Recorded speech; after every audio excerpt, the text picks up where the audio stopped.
Philippe Richard Bertrand. Est-ce qu'il y a quelqu'un qui calcule? Je capote. T'imagines combien ça coûte? Entrepreneur et chroniqueur passionné. Qu'est-ce que tu veux de plus? Philippe Richard Bertrand. On va rejoindre Philippe Richard Bertrand. Bonjour, Philippe Richard. Bon matin. Bon matin. Mais bon matin. Il est drôle, lui. Il a l'air dehors. T'as tellement l'air en vacances. Mais quand même, tu nous parles, puis tu continues de suivre l'actualité. Puis c'est important parce que là, tu vas nous parler d'un autre investissement que beaucoup de gens verront d'un bon œil, tant pour soutenir une industrie régionale que pour soutenir une utilisation d'un produit, d'un résidu forestier. Mais encore une fois, c'est une entreprise ici partiellement américaine qui va en profiter. Oui, en fait, c'est parce qu'en ce moment, la compagnie Rio Tinto fait, comme tu le sais, beaucoup d'avancées par rapport à essayer de diminuer son empreinte écologique, essaie bien entendu de moderniser ses installations. C'est des investissements colossaux. C'est juste les investissements dans la région du Saguenay, c'est 1,4 milliard de dollars qui vont être nécessaires à certains investissements. Le gouvernement du Québec et le gouvernement du Canada ont toujours été là présents pour eux. Ils ont investi depuis 2010, donc à peu près en 14 ans, plus de 100 millions juste pour le gouvernement du Québec, en aide, en subvention, en prêts, etc. Donc, 100 millions sur 1,4 milliard. Oui, sur 1,4 milliard d'investissements, OK? Mais ça ne tient pas compte des subventions qu'ils ont eues en plus. OK. Où ça me cause problème, encore une fois, c'est toujours la même chose. Pourquoi une entreprise qui fait des milliards de dollars de profit, des milliards de dollars de profit, dont l'empreinte de profit au Québec est très petite?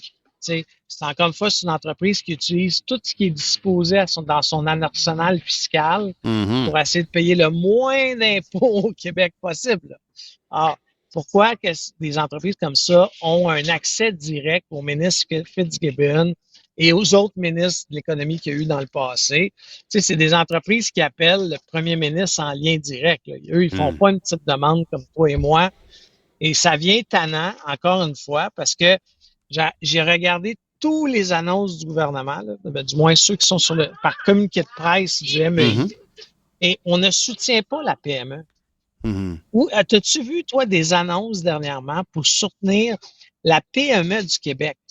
C'est vrai que cette thématique-là, française. la thématique, elle revient tout le temps dans les campagnes électorales parce qu'on veut faire c'est bien plate de faire une photo avec le boss de Rio Tinto, mais c'est plus fun de faire une photo avec le gars qui a ouvert une quincaillerie à Rouen. Tu sais, comme on aime mieux faire des photos de campagne.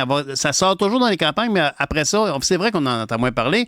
Mais d'un autre côté, les gens vont dire, mais non, mais des emplois, des grands employeurs de régions comme ça font percoler, les gens travaillent, puis ultimement vont acheter des choses, vont faire des clôtures, etc. Donc, ça pourrait percoler jusqu'au PME. C'est ce que les apôtres des financements de grands projets vont dire, non?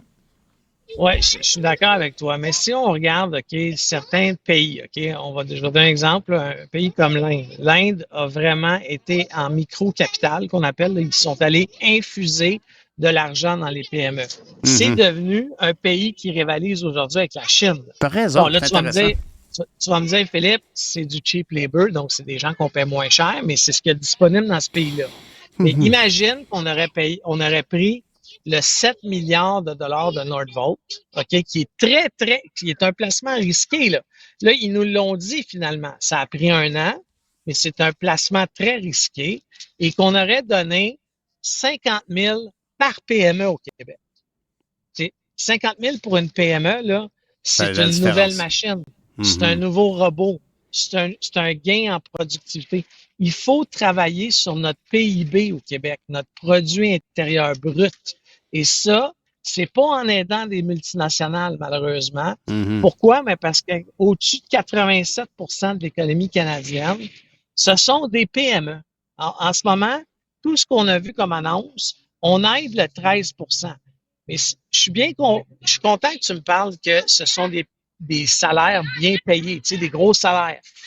Mais c'est-tu normal que dans le A220 Airbus, OK, c'est bien beau que le mécanicien fasse 150 000 $ par année. On a subventionné son salaire pour 600 000. C'est facile de donner des gros salaires quand c'est pas ton argent. Moi, j'ai vu ça dans le jeu vidéo. Quand le gouvernement du Québec a mis, le gouvernement du Québec sous M. Landry, à l'époque, ça fait longtemps, est allé aider les sociétés de jeux vidéo. Oui. Du jour au lendemain, moi, ma compagnie, OK, la mienne de l'époque, était en compétition directe contre des Ubisoft, contre des EA Sports, etc. Et ces compagnies-là étaient capables de donner 20 de plus de salaire pour À tes aucune employés, raison, à toi, bien sûr. Ben oui. à moi. Alors, c'est ça qu'on est en train de créer avec ces subventions-là. Oui, on fait augmenter les salaires, donc ça n'aide pas du tout la PME. OK? En plus, cet investissement-là chez Airbus va nuire à toutes les entreprises qui sont alentour de Mirabel. Pourquoi? Ben, tu sais, quand tu as eu un autre 400 millions, ben, on va donner 10 000 de plus à ce travailleur-là, 25 000 de plus à celui-là. La PME de Mirabel qui fait du métal, là, elle n'est pas capable de faire ça. C'est elle qui va en subir Son les client conséquences. devient, avec des moyens financiers, qu'elle ne peut pas rivaliser avec ça. Puis c'est les mêmes employés, très souvent, qui sont dans la chaîne de montage, là, dans le processus. Ouais, Exactement. ouais, Ben, mais tu sais, écoute, juste pour ton information, là, Nordvolt là, crée une pression en ce moment sur les ingénieurs. Une entreprise, à cause de l'argent qu'elle a obtenu, crée une pression sur l'ensemble du Québec, sur les ingénieurs disponibles.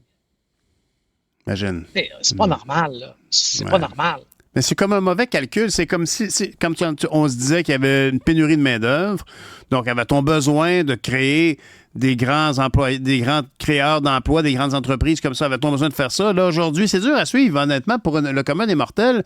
Toi, tu y vois peut-être plus clair, mais pour le commun des mortels, c'est ah oui, ben il me semble qu'on manque de main-d'œuvre, puis là, on arrive avec la bonne nouvelle, on va avoir besoin de 300 employés. C'est comme, ben là, ils vont les prendre où? Puis là, finalement, oups, là, tout le monde cherche un job. Fait que, wow, OK, c'est dur à suivre. Puis on s'attend à ce que l'État paye des gens assez bien pour être capable de voir venir ces secousses-là. Il va falloir qu'ils t'embauchent.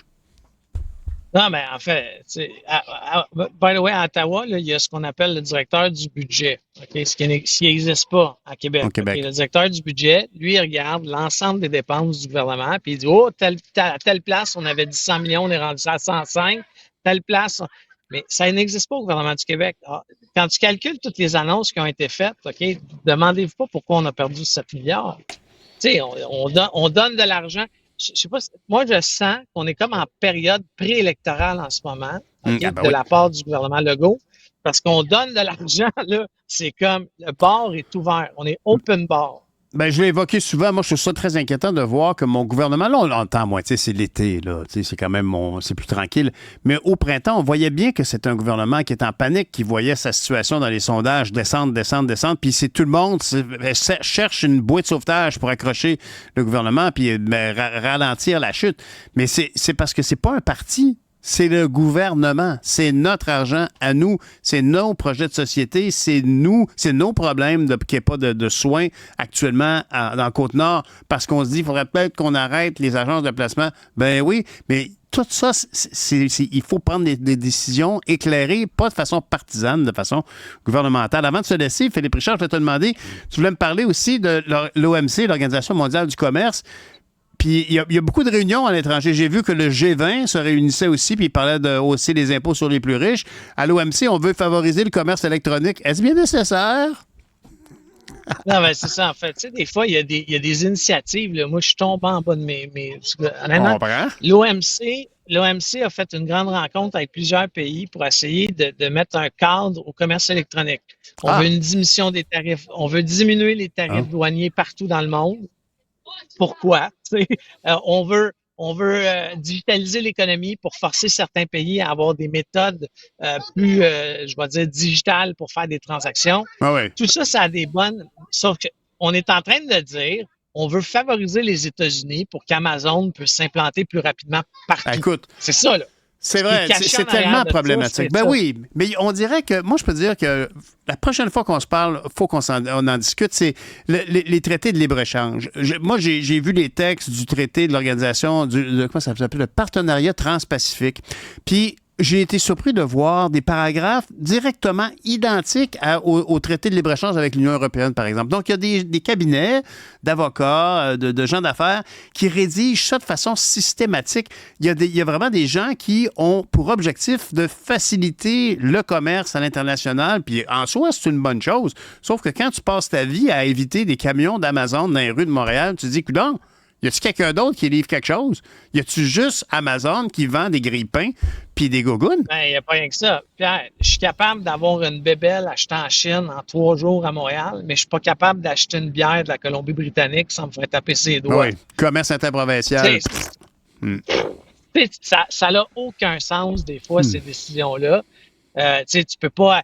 By the way, je ne sais pas si tu le sais, là, mais techniquement, comme Québécois, mais comme Canadien, tu n'as pas le droit d'aller acheter plus que tant de bouteilles de vin dans un territoire, dans une autre province. Tu peux te faire arrêter. Là. Oui. Par contre, tu peux commander un paquet de niaiseries de la Chine, un paquet de niaiseries des États-Unis. Là, à cause de traités de libre-échange, l'ALENA, etc., il n'y a aucun tarif douanier. Là. Oui, mais tout à fait. Puis ça s'applique, c'est très concret, tu sais. Puis malheureusement, donc, ces organisations-là, eux autres, on les coups des franges. Puis pendant ce temps-là, au G20, on parle, on évoque, il faudrait peut-être imposer, et quand ils disent imposer les plus riches à l'OMC, ils parlent précisément des entreprises internationales. Tu sais, je veux dire, si tu m'en parlais l'autre jour, une entreprise comme Amazon, ses impôts qu'elle paye, elle les paye où? Elle choisit le territoire le plus avantageux. Tu m'as parlé de l'Irlande, il y a sûrement d'autres territoires comme ça. Mais à un moment donné, il ne faut pas se leurrer. C'est pour ça qu'il n'y a plus d'argent dans le système. C'est pour ça qu'on n'a plus les moyens de payer des infirmières. C'est pour ça que les rues sont tout croches.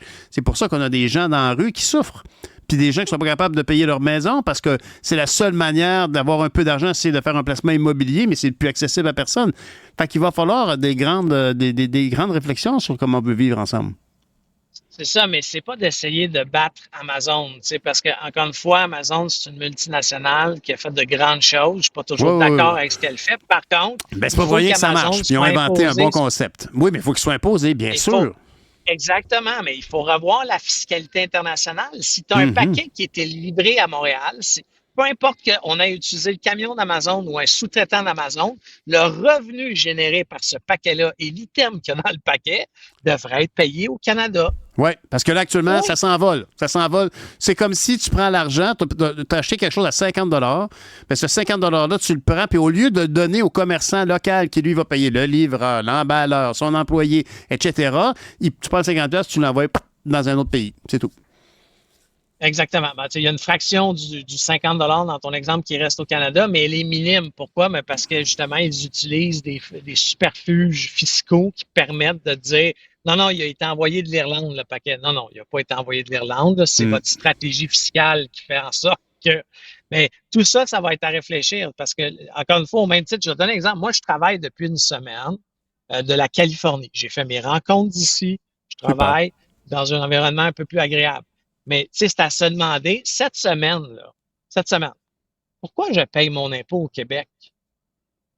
Pourquoi moi, Philippe Bertrand, pourquoi je ne paierais pas mes impôts en Californie? Parce que tu fais exactement comme un Américain qui travaille au Québec. Toi, tu paies des impôts, puis pas lui. Exactement, mais tu comprends qu'avec une fiscalité plus ouverte, où est-ce qu'il y a des échanges bilatéraux entre les pays, moi, j'aurais aucun problème dans mes impôts de ne pas payer le Québec cette semaine, mais de payer la Californie. Et là, tu aurais des échanges entre pays pas mal plus judicieux que ce qu'on fait en ce moment. Oui, écoute, il va falloir partir un parti politique, Philippe Richard. Merci beaucoup. Bonne fin de semaine. Profite de ton séjour. À la semaine prochaine, je vais être à Montréal. Salut, monsieur. Bye.